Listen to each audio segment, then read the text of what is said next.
Hello viewers, welcome to my botanical place. আশা করি আপনারা সবাই ভালো আছেন, আমিও ভালো আছি। এই যে দেখুন, এটা আমার শীতের ডালিয়া ফুল গাছ। শীতের বাগানে ডালিয়া না থাকলে অসম্পূর্ণ লাগে, তাই ডালিয়াও প্রতিস্থাপন করেছি। এটা আমি ছোট্ট একটা চারা এনে বসিয়েছিলাম। এটা এখন এত বড় হয়েছে, দেখতেই পাচ্ছেন। পাতা সবুজ, সতেজ এবং সুন্দর আছে, কুড়ি এসছে।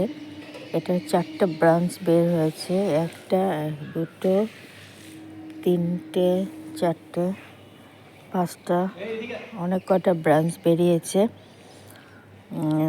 এটার মাটি আমি তৈরি করেছি 50% বাগানের মাটি, 30% গোবর সার, 20% কোকোপিট দিয়ে।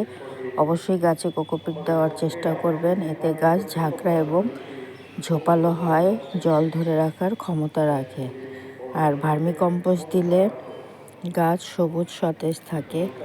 এছাড়া আমি এখানে সপ্তাহে সপ্তাহে খোল ভেজানো জল দেই, আর সপ্তাহে সপ্তাহে নিম তেল স্প্রে করে দেই।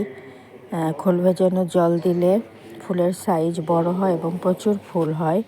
খোল ভেজানো জলে প্রচুর পরিমাণে পটাশ থাকে। আর নিম তেল স্প্রে করলে পোকামাকড়ের আক্রমণ হয় না, পাতা সবুজ সতেজ এবং সুন্দর থাকে। এইভাবে আপনারা এই শীতের সিজনে গাছে ছাদে ডালিয়া গাছ প্রতিস্থাপন করতে পারেন। সবাই শীতের গাছ লাগান, ভালো থাকুন, সুস্থ থাকুন। ভিডিওটি ভালো লাগলে প্লিজ সাবস্ক্রাইব করবেন, সাবস্ক্রাইব করে আমার পাশে থাকবেন। আজকে আসি, টাটা।